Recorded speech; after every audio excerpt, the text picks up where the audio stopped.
So what's the discovery process? Well, sort of sounds like one of those legal terms that gets thrown around and maybe not defined. So let's talk about what it really is, why it exists. So you've heard of things like depositions, you've heard of document exchanges, may have even heard of financial affidavits. That's part of the discovery process in divorces. So discovery is essentially the exchange of information. This is how the two spouses learn a complete picture of the other spouse's financials. There can also be discovery around parenting issues, child support issues. So it's information gathering and, more importantly, information exchange. So you'll be providing information to your attorney who will learn more about you from the information you provided. And then that will get exchanged with the other side. And the same thing happens in turn. Your spouse will provide their financial information and their other discovery information to their attorney, and then it will get exchanged with your attorney. So that's important. It goes both ways. It's the exchange of information. And then down the line, you may have things like depositions or requests for admission, other sort of advanced discovery tools. They don't happen in every divorce. They tend to happen when there's an issue that would benefit from discussion with one person that isn't just revealed by looking, for example, at a bank statement.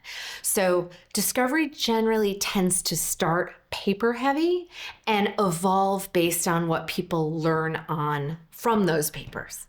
When you are getting divorced, you want to make decisions with your eyes wide open. You want to really have your arms around all of the moving parts, both when you're deciding financials and, if you have children, when you're deciding things about parenting and custody.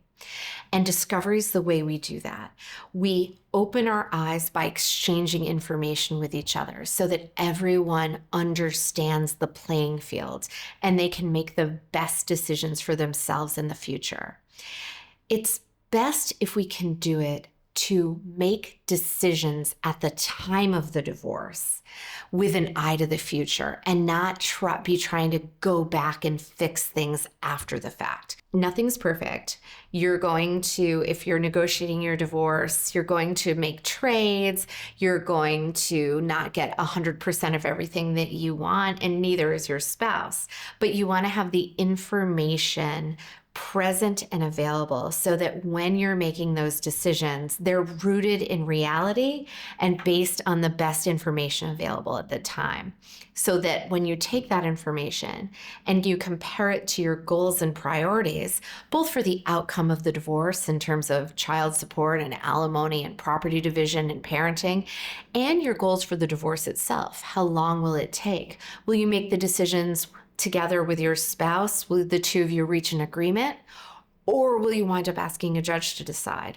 All of these competing things fold in as you're making decisions as your divorce goes on, but we want to ground it in the reality of what the universe is, and that's why discovery is so important.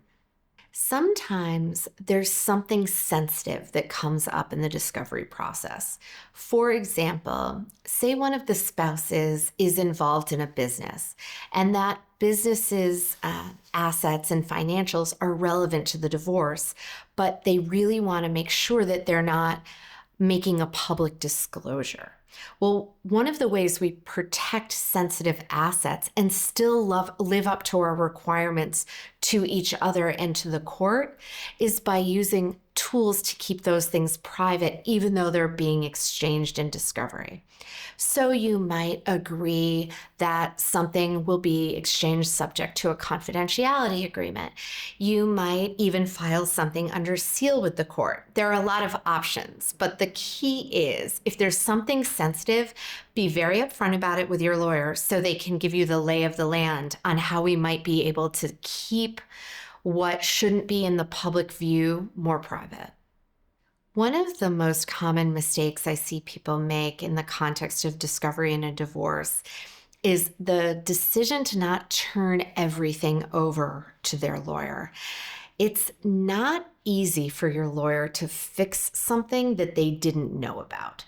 It's much easier for your lawyer to help you make a plan about a concern in advance, right? We don't want to be back on our heels trying to fix something that we could have really maybe easily, or even if it's more complicated, fixed proactively instead of reactively.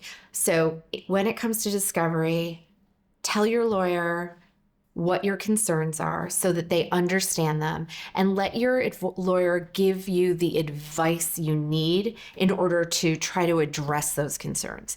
But don't withhold from your lawyer. It'll just hurt you down the line when they're caught off guard when something comes out later anyway. So be upfront.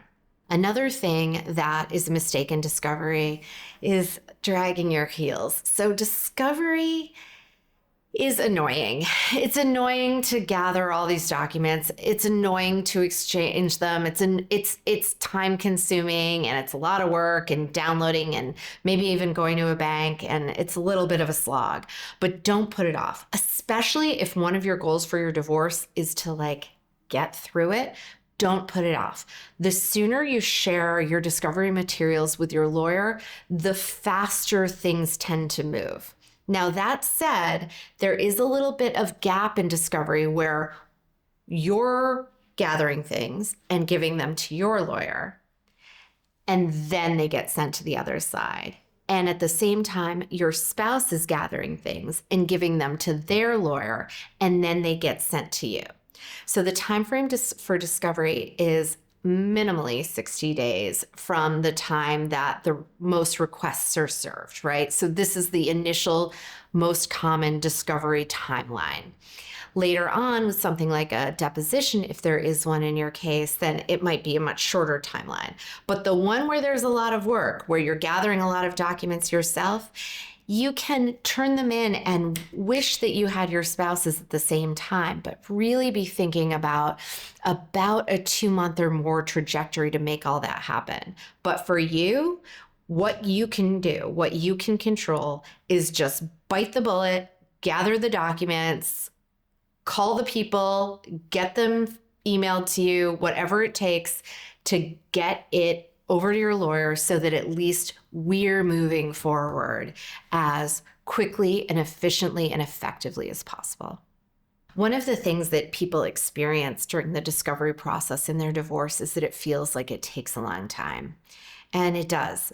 It does on a few levels. One, it's kind of a lot of hurry up and then wait. So you're doing a lot of document gathering at the beginning of discovery. You're probably working on your worksheet to fill out your first financial affidavit and reviewing it with your legal team. And there's a lot of work. And then there's a gap. And during that gap, your lawyers are reviewing it, and probably over on the other side, your spouse's lawyer is reviewing what your spouse has shared with them. And then things get exchanged so that we can review the other side's information. Discovery, the beginning part of discovery, which we generally call mandatory discovery and production, that is on about a 60-day time frame, even if there's not a continuance or someone's requested more time. So imagine that it'll probably be about 60 days at the short end before you get to look at your spouse's discovery. I like to prepare people for that because it can feel like I did all this work, I got all these things, I got them to my lawyer. Where the heck is my spouse's stuff? And the answer is, it's normal. It's normal for it to take a while. Think about that when you're managing your expectations for how things roll during your divorce.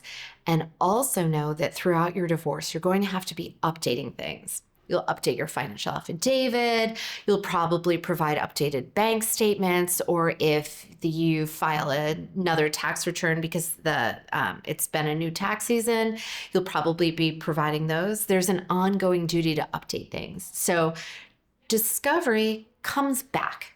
The key is know it's a process that at points feels very slow and also that continues throughout the divorce. The reason discovery is important again is that we want to make sure that you are making the very best decisions for yourself with all of the information you need to make those decisions. So discovery is very important, but can feel a little slow.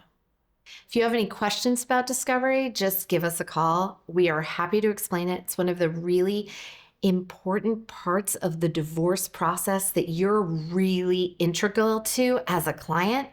And we are happy to share more about what it's like.